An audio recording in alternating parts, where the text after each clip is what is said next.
आप देख रहे हैं लाइव इंडिया हर पल। नमस्कार, लाइव इंडिया में आपका स्वागत है। मैं अनिल सम्राट। झारखंड के स्वास्थ्य मंत्री इरफान अंसारी ने नशा मुक्ति अभियान पर कहा है कि नशा मुक्त झारखंड बने, स्वस्थ झारखंड बने, इसके लिए लगातार काम कर रहे हैं। उन्होंने कहा कि लगातार काम कर रहे हैं सीएम हेमंत सोरेन। यह सिर्फ 15 दिन का अभियान नहीं है, बल्कि हमने एक एक जन जन तक पहुंचकर कहा है कि नशे से दूर रहें। नशा व्यक्ति को, परिवार को, समाज को बर्बाद कर देता है। उन्होंने कहा है कि मैंने लोगों से आग्रह किया है कि नशे का सेवन नहीं होना चाहिए।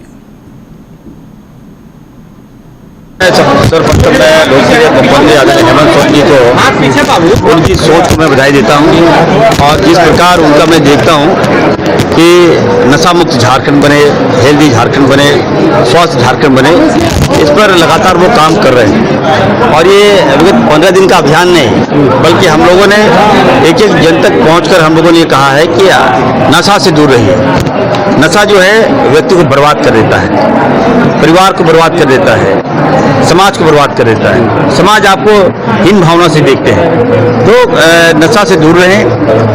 ऊपर वाले ने हमें शरीर दिया है स्वस्थ रखने के लिए, तो हम इन गलत कार्यों से दूर रहें। अपने जीवन को क्यों बर्बाद कर रहे हैं? तो लोगों से मैंने आग्रह किया कि आप सबसे मैंने आग्रह किया कि नशा का सेवन नहीं होना चाहिए। पढ़िए लिखिए, आज बड़े संख्या में छात्र छात्राएं थे, उनसे मैंने आग्रह किया है कि नशा को दूर रखिए, अपना जीवन बनाइए, अपना करियर बनाइए। हमारी सरकार आपके साथ है, हर सुविधा हम देने को तैयार है, लेकिन ये जो कलंक है इससे दूर रहने का काम करें, तभी ये अभियान सफल होगा।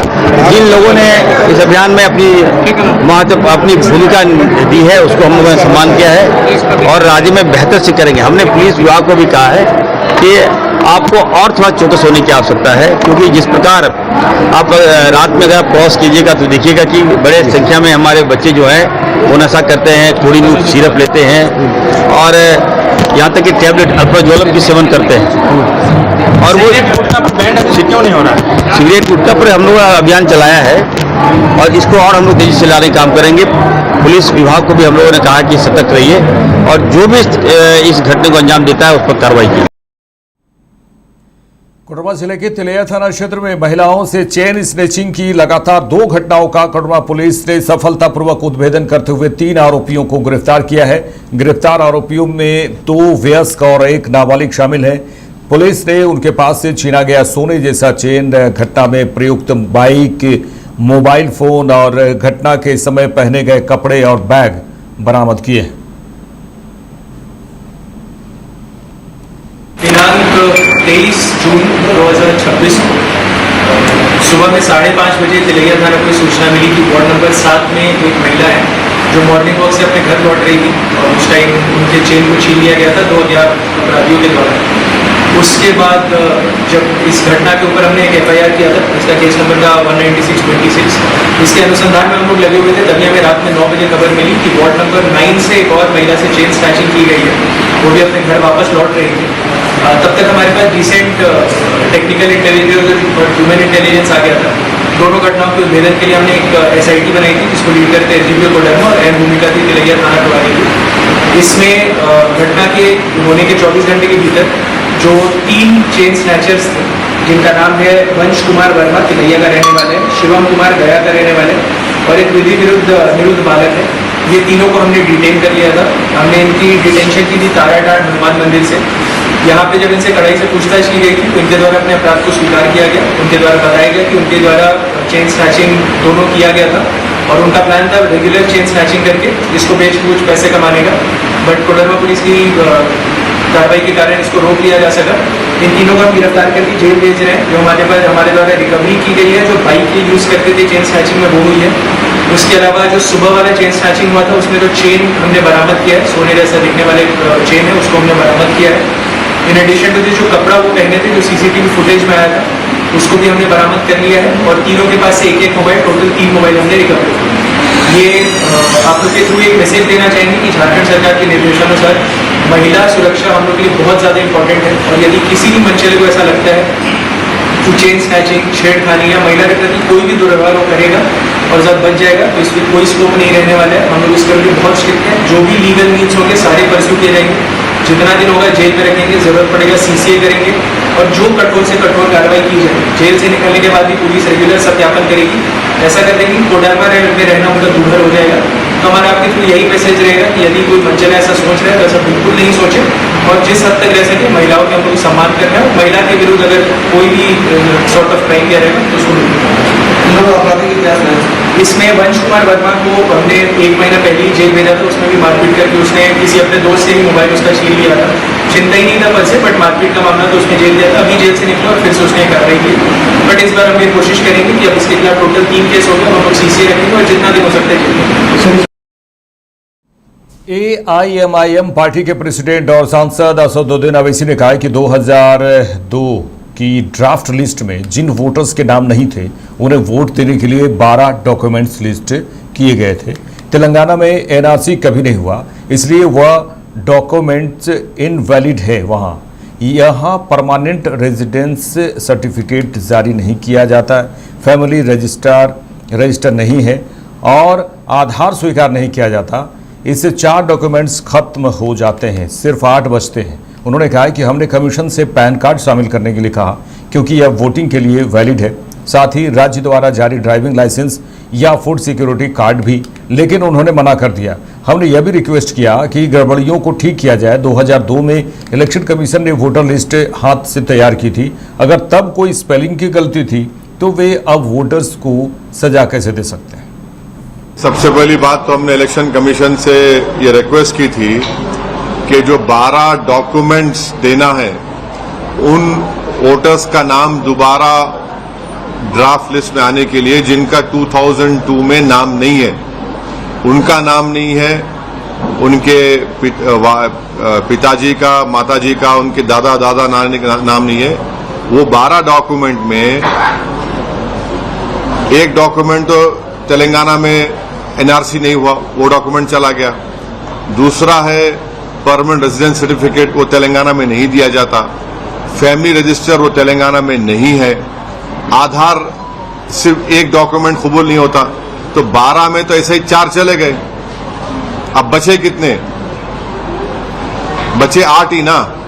अब 8 डॉक्यूमेंटेशन के लिए हमने इलेक्शन कमीशन से कहा था कि आप पैन कार्ड इसमें शामिल कर लीजिए, क्योंकि पैन कार्ड की बुनियाद पर मैं वोट डाल सकता हूं। स्टेट गवर्नमेंट ड्राइविंग लाइसेंस देती है, उसकी बुनियाद पर वोट डाल सकता हूं। State government food security card देती है, उसकी बुनियाद पर मैं वोट डाल सकता हूं। तो इलेक्शन कमीशन ने उसको कबूल नहीं किया।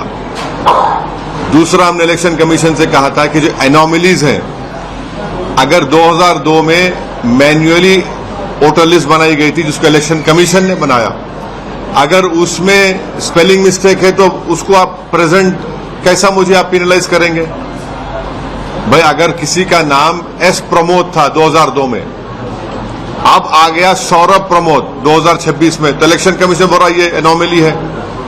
किसी के 6 बच्चे हैं, एनोमली है। कौन सा कानून है जो 6 बच्चे रहे तो नाम नहीं आएगा? उत्तर प्रदेश सरकार में मंत्री OP राजभर ने कहा कि 1975 में आपातकाल लगा और सारे नेता पत्रकार जेल गए, किसी को बोलने की इजाजत नहीं थी और संविधान को ताक पर रख दिया गया था।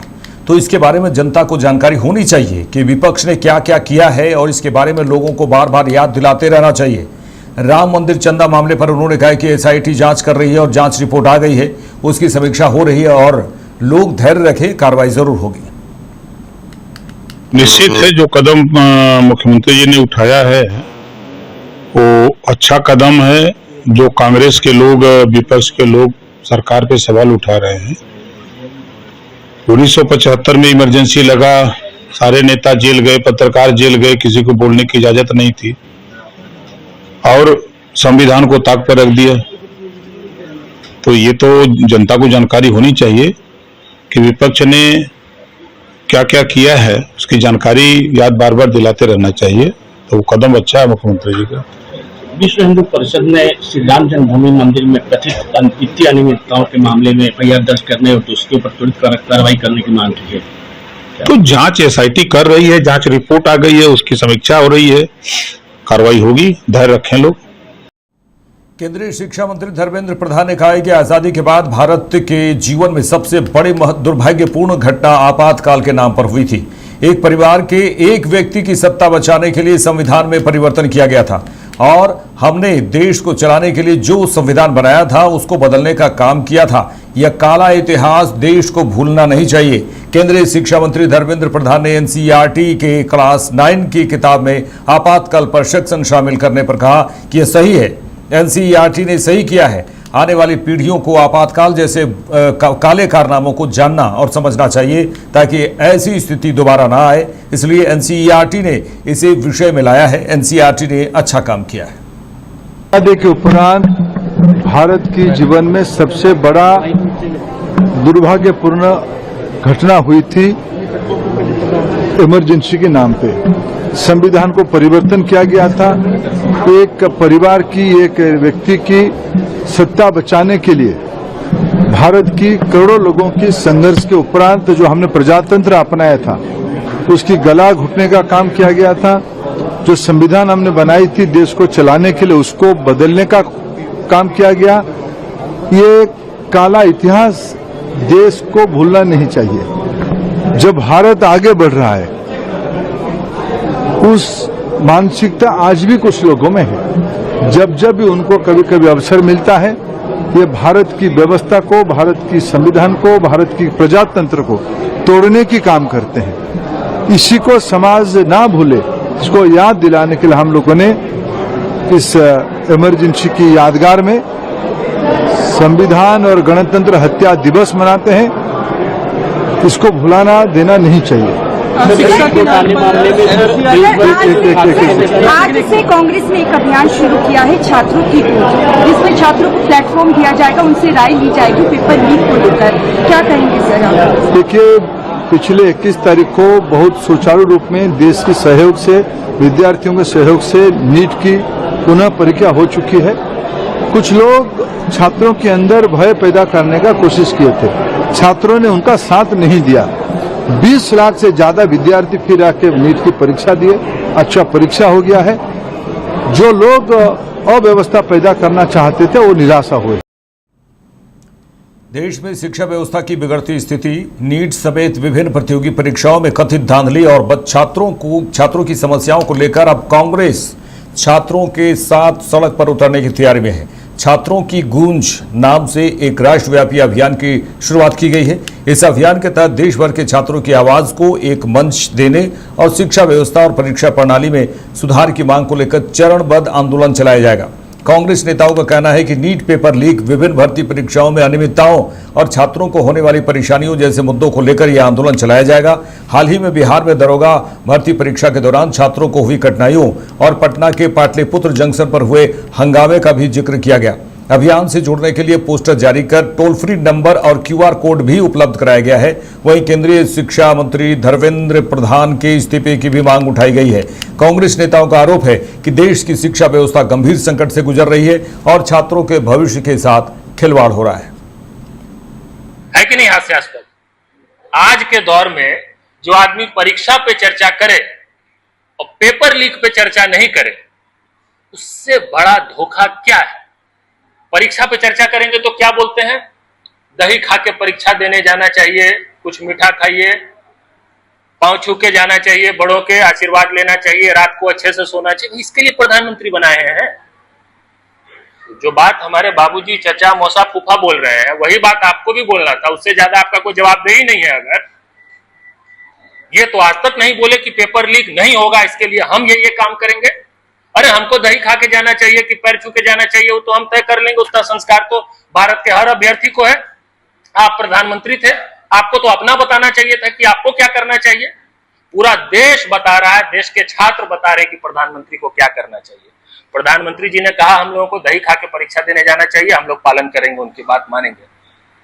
हम लोग जो बात कह रहे हैं वो बात वो मानेंगे कि नहीं मानेंगे, सवाल ये है उनसे। ये सवाल आपके माध्यम से उन तक पहुंचना चाहिए कि वो परीक्षा पे चर्चा कर रहे हैं, पेपर लीक पे चर्चा कब करेंगे, अपने मंत्री का इस्तीफा कब लेंगे, पेपर लीक पे रोकथाम कब लगाएंगे और परीक्षा का वार्षिक कैलेंडर कब जारी करेंगे। ये महत्वपूर्ण बात है। इसके अलावा हमारे साथ ओम प्रकाश जी हैं। छात्रों के गूंज की आवाज का नेतृत्व पूरी पैरामीटर के साथ ब्रीफ करेंगे। उसके पहले हमारे एक छात्रा जो श्रेया, जो नीट से प्रोफेशनल रही है यहाँ उपस्थित हैं। और हमारे दाएं तरफ ओम प्रकाश जी है जो बीपीएससी आज उसमें ये भी एक परीक्षार्थी रही हैं। और यहाँ उपस्थित इलेक्ट्रॉनिक्स प्रिंट मीडिया के साथीगण, स्टूडेंट समूह के कई लीडर्स यहाँ उपस्थित हैं। मैं उनको भी आभार प्रकट करता हूँ, धन्यवाद देता हूँ कि इस मौके पर आकर के आप जो है छात्रों के गूंज को आवाज देने के लिए हमारे नेता राहुल गांधी जी जिस तरह से कोटा में बिल्कुल नॉन पॉलिटिकल कार्यक्रम के तहत, जैसा कि यहाँ भी बिल्कुल नॉन पॉलिटिकल कार्यक्रम है और ये छात्रों की आवाज के तहत ये बनी है, जिसमें राहुल गांधी जी ने कोटा में जिस तरह से उन्होंने कहा कि नीट के एग्जाम में लगभग 22 लाख लोग भाग लेते हैं और उनकी जो पेरेंट्स उनको कोचिंग, विद्यालय, उसके बाद एग्जामिनेशन, एक यदि नीट एग्जामिनेशन कंडक्ट होती है उतना ही केंद्रीय शिक्षा विभाग के बजट होते हैं। इसलिए उसी आवाज को आवाज देने के लिए मैं अपनी संबोधन अनुपम जी को देता हूं। आगे ये पूरी विस्तार से आपको संबोधित करेंगे, बताएंगे कि इसको कैसे कैसे।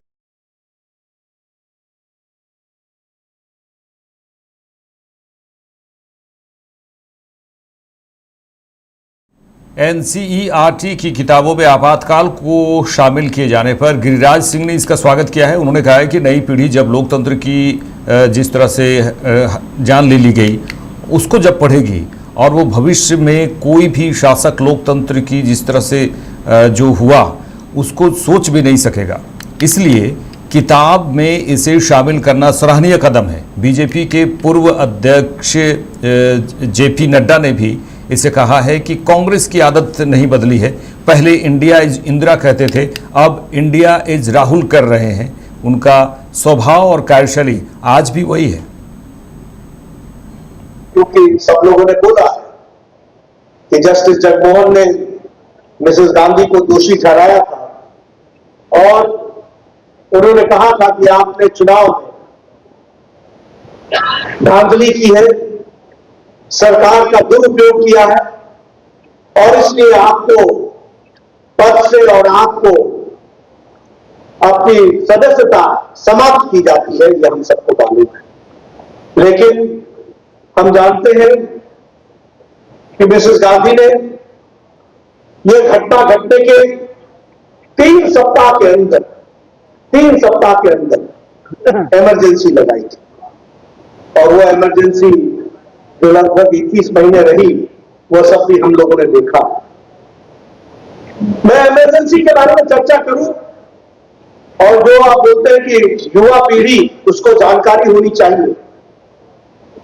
1,31,000 लोगों को बिना कारण और बिना जुडिशियल स्क्रूटनी के जेल के अंदर डाला गया था। संख्या थी 1,31,000। और आपको आश्चर्य होगा कि अंग्रेजों के आंदोलन में, सारे आंदोलन में इतनी बड़ी संख्या को अंग्रेजों ने भी कभी जेल नहीं डाला। देखिए, ये कदम एनसीईआरटी को जो 9वीं कक्षा में जो शामिल किया गया, ये स्वागत योग्य है। ये स्वागत योग्य है। स्वागत योग्य इसलिए है कि जब हमारी पीढ़ी, नई पीढ़ी लोकतंत्र की हत्या को पढ़ेंगे, आने वाले दिन में कोई शासक लोकतंत्र की हत्या करने का सोच भी नहीं सकेगा। इसीलिए लोकतंत्र हत्या का ये पुस्तक बहुत ही सराहनीय। नड्डा जी ने कहा कि उनकी नस्ल नहीं बदली है अब तक कांग्रेस की। बिल्कुल, अगर आपने देखा उस समय भी Indira is India, India is Indira था। आज कांग्रेस के लोग Rahul is India, India is Rahul कर रहे हैं और अभी भी अरे नीचे करो। उनका स्वभाव, उनके कार्यशैली वही है जो पहले था। आगामी मुहर्रम पर्व के शांतिपूर्ण और सौहार्दपूर्ण आयोजन को लेकर जिला प्रशासन और पुलिस प्रशासन द्वारा संयुक्त रूप से बेतिया की बात कर रहे हैं। बेतिया में फ्लैग मार्च निकाला गया। फ्लैग मार्च का नेतृत्व जिला पदाधिकारी तरनजोत सिंह और वरीय पुलिस अधीक्षक बेतिया कुमार गौतम ने किया। फ्लैग मार्च शहर के प्रमुख मार्गों और संवेदनशील क्षेत्रों से होकर गुजरा। इस दौरान लोगों से आपसी भाईचारा, शांति और सौहार्द बनाए रखने और किसी भी प्रकार की अफवाह पर ध्यान नहीं देने की अपील की गई। अधिकारियों ने कहा है कि मुहर्रम पर्व के दौरान विधि व्यवस्था बनाए रखने के लिए प्रशासन पूरी तरह से सतर्क और प्रतिबद्ध है। जिला पदाधिकारी ने आम जन से अपील की है कि किसी भी संदिग्ध गतिविधि अथवा अफवाह की सूचना तत्काल प्रशासन और पुलिस को दें और पर्व को शांतिपूर्ण वातावरण में संपन्न कराने में प्रशासन का सहयोग करें। फ्लैग मार्च में जिला और पुलिस प्रशासन के वरीय पदाधिकारी, दंडाधिकारी, पुलिस पदाधिकारी और पर्याप्त संख्या में पुलिस बल के जवान शामिल रहे। सारी प्रबंध कर दिए हैं। जो भी असामाजिक तत्व हैं उनको सत्य चेतावनी है, वो गलत कार्य ना करें। हमारी बहुत पैनी नजर है और सोशल मीडिया पे भी प्रशासन का बहुत ही ध्यान है और कुछ ऐसी चीज़ें घटेंगी हम लोग सख्त कार्रवाई करें। और जैसे डिटेल में नियम साहब ने आपको बता दिया टीके को लेकर के और अदर चीज़ को लेकर के हम लोगों ने शांति समिति की बता दिया है और पुलिस को भी निर्देश नीचे तक पहुंचा दिया गया है। उम्मीद करते हैं सब चीज़ शांतिपूर्वक हो जाए और आप लोगों को उनका भी सहयोग मिलेगा। आप लोगों से भी आग्रह है कि लोगों के बीच में ये संदेश पहुँचाएँ कि कोई अफवाह न फैलाएँ और यदि कोई सूचना आती है तो पूरा पुलिस प्रशासन को तुरंत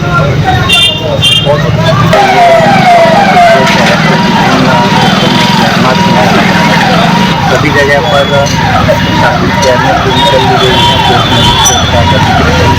किया जा रहा है और शांति समिति से और सदस्यों से और आयोजकों के साथ भी बैठकें की गई है थाना पर और सभी लोगों को स्पष्ट निर्देश दिए गए हैं।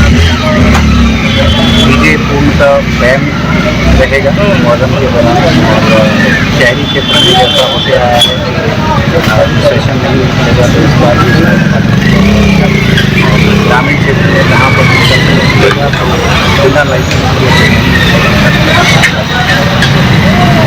तो इन सब बिंदु पर शांति समिति की बैठक में विभिन्न एरिया पर हम लोग निरीक्षण कर रहे हैं और सभी बेतिया शहर की बात कर रहे हैं, जहां बेतिया शहर स्थित बसवरिया प्यूनी बाग की बेटी पुष्पा कुमारी ने 17वीं बीपीएससी परीक्षा में सफलता हासिल कर एसडीएम बन जिले का गौरव बढ़ाया है। दिल्ली से बेतिया करीब 7 बजे, आज की बात कर रहे हैं, करीब सुबह 7 बजे पहुंचने पर रेलवे स्टेशन पर उनका भव्य स्वागत किया गया। ढोल, नगाड़ों, फूल मालाओं और जयकारों के बीच सैकड़ों लोगों ने उनका अभिनंदन किया। इस अवसर पर उन्हें बाबा साहेब डॉक्टर भीमराव अम्बेडकर का तैल चित्र भी भेंट कर सम्मानित किया गया और पुष्पा ने अपनी सफलता का श्रेय माता पिता, गुरुजनों और समाज को दिया है। उन्होंने कहा है कि बेटियां बोझ नहीं बल्कि अवसर मिलने पर परिवार और समाज का नाम रोशन करती हैं। उनकी उपलब्धि आज पूरे पश्चिम चंपारण और बिहार की बेटियों के लिए प्रेरणा बन गई है। बहुत अच्छा लग रहा है। मेरा नाम पुष्पा कुमारी है और ये मेरे बड़े भैया हैं शिवपुरारी, मेरी मम्मी है। मैं 17वीं बीपीएससी में एज एसडीएम पद के लिए चयनित हुई हूँ और आज मुझे बहुत खुशी हो रही है कि मेरे सम्मान के लिए मेरे बड़े यहाँ शामिल हुए हैं। सबको धन्यवाद और मैं उम्मीद करती हूँ कि आने वाले समय में मैं अच्छे कार्य करूँगी।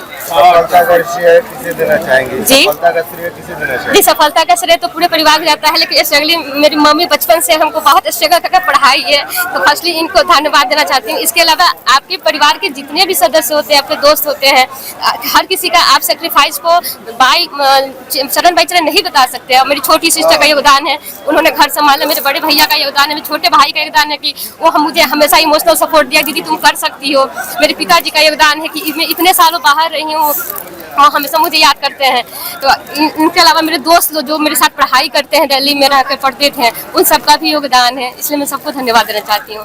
केंद्रीय मंत्री गिरिराज सिंह ने एनसीईआरटी के कक्षा 9 की किताब में आपातकाल पर सेक्शन शामिल करने पर कहा कि एनसीईआरटी ने 9वीं कक्षा में जो पाठ्यक्रम शामिल किया है यह कदम स्वागत योग्य है। स्वागत योग्य इसलिए है कि जब हमारी नई पीढ़ी लोकतंत्र की जिस तरह से हत्या की गई उसे पढ़ेगी और आने वाले दिनों में कई शासक लोकतंत्र की हत्या करने के बारे में सोच भी नहीं सकेगा, इसलिए यह बहुत सराहनीय काम है।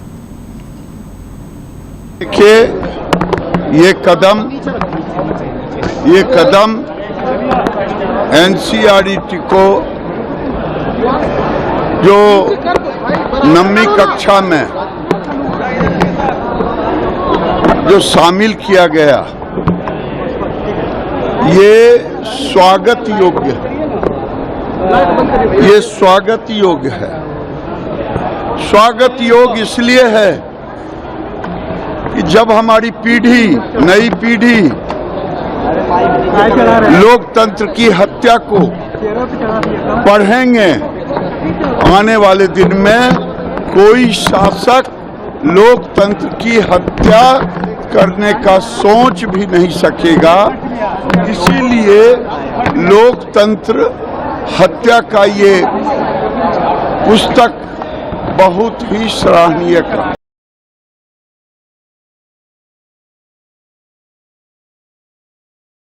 देखिए, ये कदम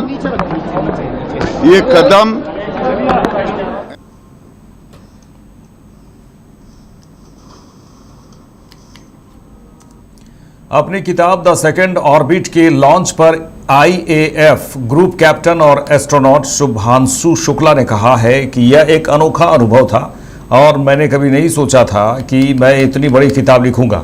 उन्होंने कहा है कि मैं अपना अनुभव सबके साथ साझा करना चाहता था, इसलिए मैंने पिछले साल इसे शुरू किया था। यह मुश्किल था लेकिन उतना ही ज़रूरी भी, नहीं तो यह सिर्फ मेरे साथ ही रह जाता। मुझे उम्मीद है कि यह बच्चों को सिखाने और प्रेरित करने में मदद करेगा। बहुत अलग एक्सपीरियंस था लिखना, इतनी बड़ी बुक लिखना, ऐसा मैंने सोचा नहीं था कि शुरुआत जब की थी कि इस तरह से होगा। बट इंटेंट बहुत क्लियर था कि जो एक्सपीरियंस है वो सबसे कैसे शेयर किया जाए, कैसे साझा किया जाए। तो इस वजह से ये एक्टिविटी शुरू की लास्ट ईयर मैंने। मुश्किल था लेकिन मुझे लगता है कि कहीं ना कहीं बहुत ज़रूरी भी था कि अदरवाइज़ ये सारी चीज़ें जो मुझे याद हैं वो मेरे साथ ही रह जाती। तो very different experience, very enjoyable, very pleasurable, challenging but very satisfying as well. Sir, जब आप अंतरिक्ष में थे वो एक फीलिंग पूरी एक बार बताएं दर्शकों को, क्योंकि एक लंबा पीरियड था और आप भारत के एक दूसरे कह सकते हैं कि अंतरिक्ष यात्री थे जो कि वहाँ तक पहुँचे। पूरी एक्सपीरियंस मैंने इस बुक में ही लिखी है जिस तरह से जो आज हम यहाँ करने आए हैं। एंड बहुत अलग है दुनिया वो, क्योंकि चूँकि वो कंडीशंस पृथ्वी पे नहीं है, वो बहुत अलग है, ग्रेविटी नहीं है, तो बहुत सारी चीज़ें जो हैं वो बदल जाती हैं। एंड वही सारा एक्सपीरियंस मैंने इस बुक में शेयर किया है so that it is accessible, ये बच्चे पढ़ सकें और वो जर्नी समझ सकें। और दूसरा, ये जर्नी स्पेस वाली तो एक जर्नी थी ही, but this is also a journey from classroom to space. कई बार हम जब छोटे होते हैं तो हमें विश्वास नहीं होता है, भरोसा नहीं होता कि ये चीज़ें हम कर सकते हैं। तो वो भी एक इंटेंट था ये किताब लिखने के पीछे। I hope it serves both the purposes. Sir, आपको लगता है कि भारत को भी अपना एक अंतरिक्ष स्टेशन जो है वो इस्टेब्लिश करना चाहिए? इस यात्रा के बाद आपने इस तरह का कोई सजेशन या इस तरह की कोई तैयारी भारत कर रहे हैं? अब मुझे कोई सजेशन देने की ज़रूरत नहीं है, बिकॉज भारत की जो स्पेस पॉलिसी है उसमें ऑलरेडी निर्धारित है कि भारतीय अंतरिक्ष स्टेशन पे काम हो रहा है। एंड 2023 में ये आई थी और ऑलरेडी ये तो प्रोजेक्ट है जिसपे कि इसरो में काम चल रहा है और हम लोग इस पर काम कर रहे हैं। तो जल्दी ही हम देखेंगे कि भारत अपना अंतरिक्ष स्टेशन बनाएगा। हम लोगों ने देखा ठीक है, आपने बच्चों को मोटिवेट किया, आपने बुक लिखी। अब क्योंकि एनसीईआरटी लगातार अपने सिलेबस में नई नई चीज़ें ऐड कर दी ताकि बच्चों को बचपन से उसको पढ़ाया जा सके। अब किस तरीके का एक्सपीरियंस आप लोगों की बातचीत से लगा, आपको लगता है कि ये भी एक बहुत बड़ी पहल होगी अगर आपकी पूरी जर्नी एनसीईआरटी बुक्स में आए? जर्नी से ज़्यादा मुझे लगता है ये ज़रूरी है कि स्पेस जिस तरह से हम करते हैं वो जो डिटेल्स हैं या जो वो थ्योरी है, जिस तरह की साइंस होती है, वो कहीं ना कहीं एक जगह पाए अपना एनसीईआरटी की बुक्स में। और मुझे भरोसा भी है कि मिनिस्ट्री ऑफ एजुकेशन के द्वारा ऐसी चीज़ें होंगी और बहुत ही जल्द हम इन चीज़ों को एनसीईआरटी की बुक्स में देखेंगे। कितना कुछ हो चुका है इसको लेकर, क्या बात नहीं, देखिए मेरा कहना ये सही नहीं होगा क्योंकि ये जिन लोगों की रिस्पॉन्सिबिलिटी है जो उस पोजीशन में है, अगर वो इन चीज़ों पे कमेंट करेंगे तो अथॉरिटी के साथ बता पाएंगे कि कहाँ पहुँचा है। लेकिन हाँ, मुझे लगता है कि इंटेंट है इन चीज़ों को बच्चों तक पहुँचाने का और हम जल्दी देखेंगे किसी न किसी फॉर्म में ये चीज़ें शायद किताबों में पहुँचेंगी। कांग्रेस सांसद राजीव शुक्ला ने कहा है कि हमारा 40 दिन का कार्यक्रम छात्रों की गूंज आज से शुरू हो रहा है। जिस तरह से छात्रों के साथ अन्याय हो रहा है, युवाओं के साथ अन्याय हो रहा है, लगातार परीक्षाओं की धांधली हो रही है, परीक्षाएं रद्द हो रही हैं और सरकार इस पर कोई जवाब नहीं दे रही है। उन्होंने कहा कि सरकार इस व्यवस्था को ठीक भी नहीं कर रही है।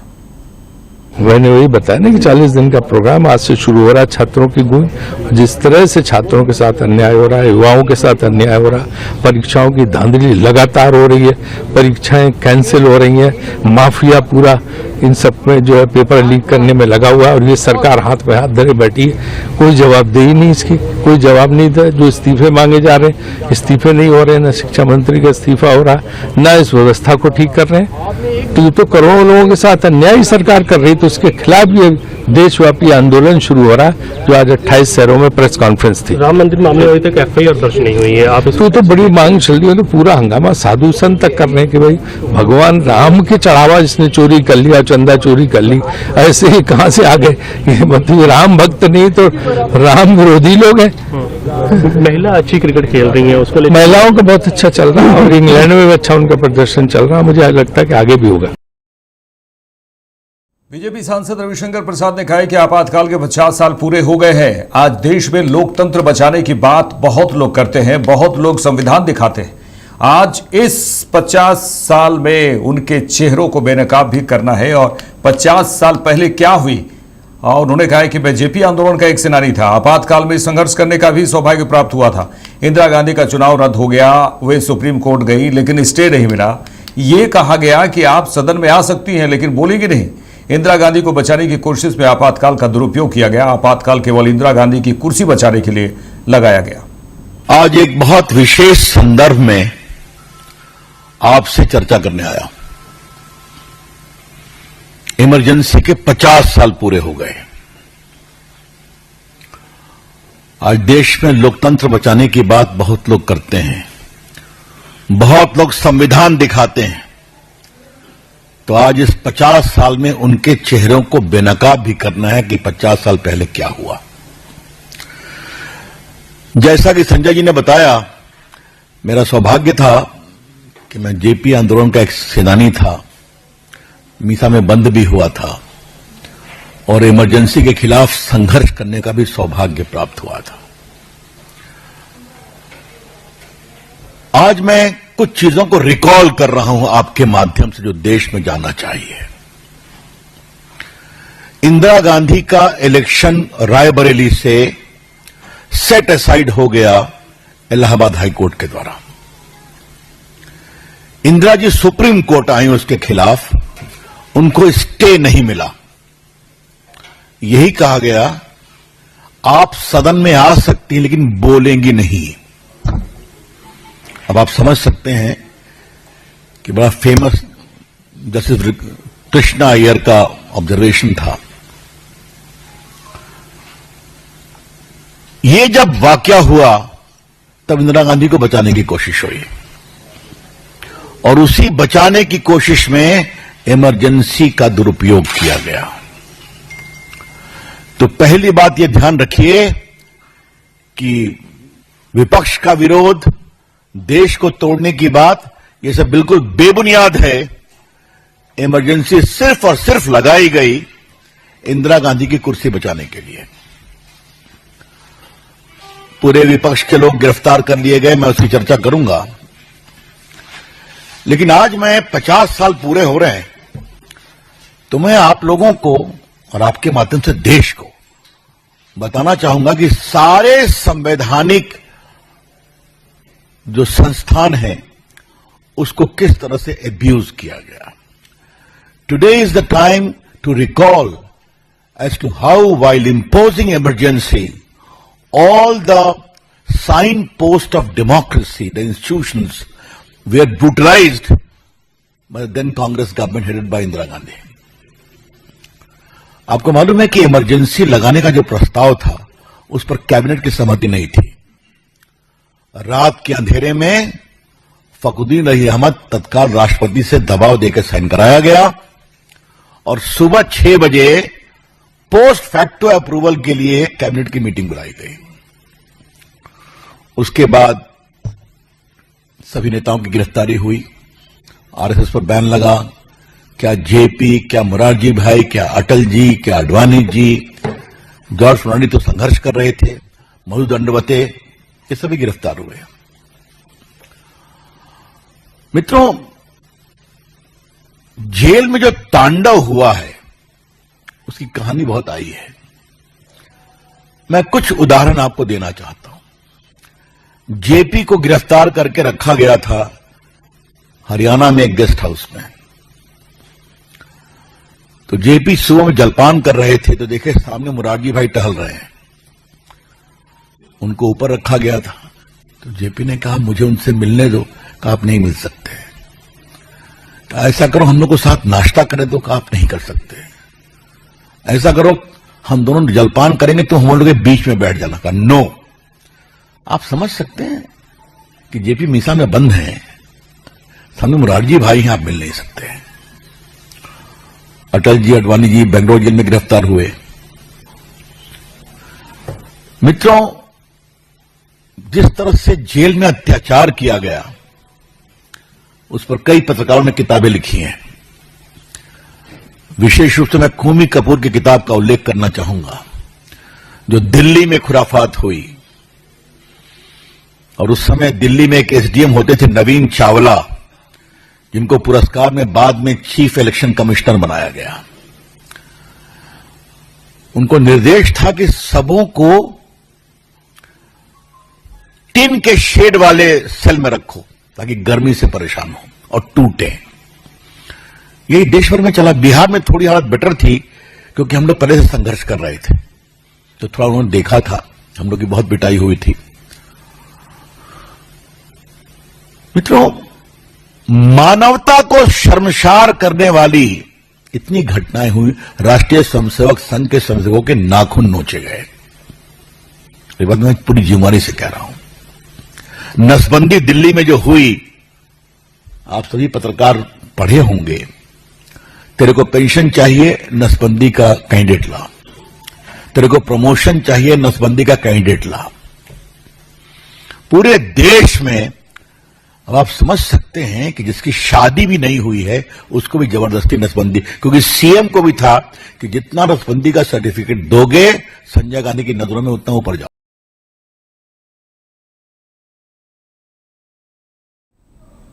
पश्चिम बंगाल सरकार में मंत्री अग्निमित्रा पॉल ने कहा है कि मुख्यमंत्री के निर्देशानुसार टीएमसी के दौर में शुरू हुए नए निर्माणों का ऑडिट किया जाएगा। इसके लिए सख्त एसओपी बनाई जाएगी। उन्होंने कहा कि आज हम उसे लेकर बैठेंगे। कल की घटना की कोई माफी नहीं है। पिछली सरकार में जो लोग शामिल हैं उन्हें छोड़ा नहीं जा सकता। जब से नई सरकार आई है हम हर जगह नोटिस भेज रहे हैं। जो नए निर्माण होंगे उसके लिए अलग एसओपी होगा। माननीय मुख्यमंत्री का निर्देश से हम लोग जो नेक्स्ट 1 मंथ टिल 31 जुलाई केएमसी का अंडर में जितना भी नया कंस्ट्रक्शन चालू हुआ है उसका ऑडिट किया जाएगा। और उसका ऑडिट किस तरह से किया जाएगा, एक स्ट्रिक्ट एसओपी हम लोग बना रहे हैं। आज हम लोग उसको लेकर बैठेंगे। लेकिन कल जो घटना हुआ है इसका कोई माफी नहीं है। जो लोग किए हैं, पिछला सरकार में जो लोग इन्वॉल्व है, जो लोग आर्किटेक्ट, इंजीनियर्स, सैंक्शन जो दिया है, इसको छोड़ा नहीं जा सकता। क्योंकि जिस तरह से हमारा आंखों के सामने इन लोगों को सताया गया, 12 घंटा 14 घंटा अंडर द डेब्री, आप जीवित है लेकिन आप निकल नहीं पा रहे। आपके ऊपर बीम है, एक हाथ एक बीम में, एक बॉडी एक बीम में, इसका कोई माफी नहीं हो सकता है। और इसका स्ट्रिक्ट से स्ट्रिक्ट एक्शन। इलीगल बिल्डिंग को लेकर हम लोग ऑलरेडी माननीय मुख्यमंत्री का निर्देश है, हम लोग निर्देश दिए थे, नोटिस भेजा गया है। पूरा हम लोग का आने, जब से नया सरकार आया है हम लोग नोटिस हर जगह भेज रहे हैं। और ये नया बिल्डिंग जो तैयार हो रहा है इसको लेकर अलग एसओपी होगा। नहीं, एक्चुअली ये जो बिल्डिंग सेंक्शन प्लान है या जो भी कुछ है वो कॉर्पोरेशन केएमसी से दिया गया है, तो केएमसी के कंसर्निंग डिपार्टमेंट में भी शो कॉज दिया जा रहा है कि किससे पूछकर कैसे दिया गया? जो सैंक्शन प्लान जो है, प्लान को सैंक्शन दिया गया है, लेकिन जो इंजीनियर बना रहे हैं और जो आर्किटेक्ट, ऐसा होता है जो कल हम सुन रहे थे, ये एक मॉनिटरिंग सिस्टम रहता है। जो मॉनिटर करने का जो जिसका एम्पैनल्ड जो है, जिसको मॉनिटर कि आप जो प्लान बना दिया है उसका प्लान का हिसाब से बन रहे कि नहीं, इसका मॉनिटरिंग नहीं हुआ है।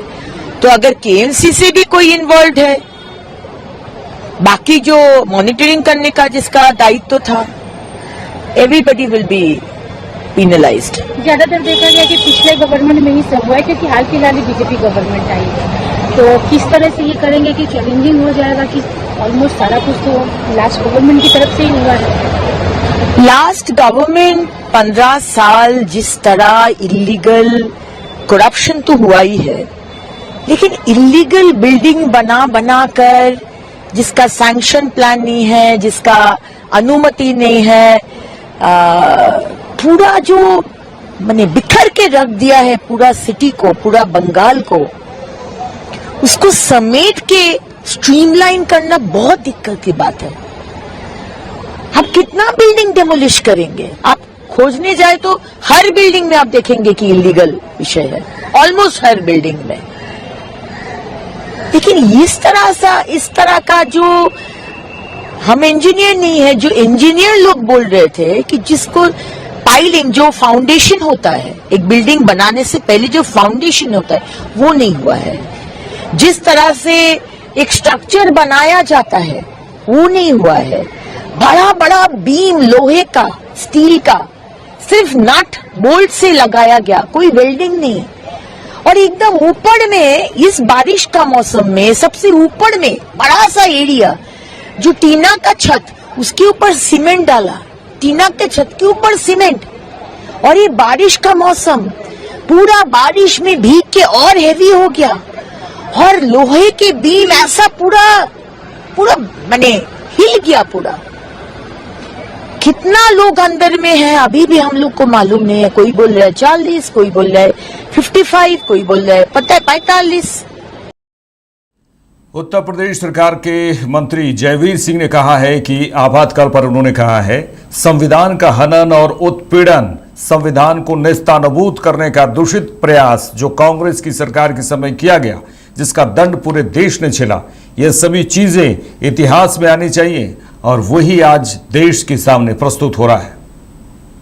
देखिए, आपातकाल को सारा देश संविधान का हनन, संविधान का उत्पीड़न और संविधान को नेस्तनाबूद करने का दूषित प्रयास जो कांग्रेस की सरकार के जमाने में किया गया, जिसका दंड पूरे देश ने झेला, सभी राजनीतिक अधिकारों को समूल रूप से ड्रॉप करके जो लोगों को 19-20 महीने तक बिना किसी आरोप के जेल में रखने का काम किया गया, संविधान की धज्जियां उड़ाई गई, उसका नई पीढ़ी तक याद दिलाने का काम, ये दायित्व इतिहास में ये चीजें आनी चाहिए और वो आज देश के सामने प्रस्तुत हो रहा है। मेरे साथ इस बुलेटिन में इतना ही। देश दुनिया के तमाम खबरों के लिए देखते रहिए लाइव इंडिया। नमस्कार।